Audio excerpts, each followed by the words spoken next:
In this video, I am going to teach you how to password protect a Google Sites website. In order to do that, you need to head over to sites.google.com.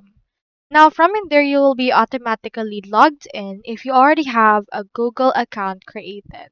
If you're already signed into your Google account, you should be able to see this already. So it's actually quite handy since it's connected to Google Workspace, and if you already have a Google account, then you don't need to create a new account for this one. So I have in here this site. Let me head over and then open this. This is the site that I have. So I want to actually publish this and edit it right here.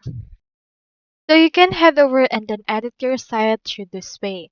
You can see that you can insert pages, themes, also insert some elements, content blocks, and the likes. Now, if you want to password protect it, what you can do is you can click onto this gear icon right here, which is the settings. You can see in here our navigation, brand images, viewer tools, custom domains, analytics, as well as announcement bar. So typically it's added right here under the viewer tools, but if you can find it right here, next thing you can do is you can click on these three dots right here, and we can help make this password protected.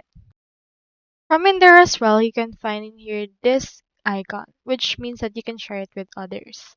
So in this case, what we can do is we just need to make this graph restricted and also the publish site restricted.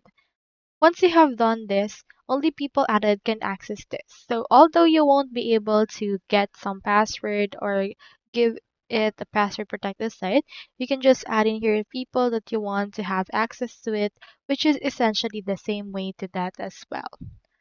So I hope this video helped you to password protect your Google site website. Hope you help you on how to do this all together. Thank you so much for watching.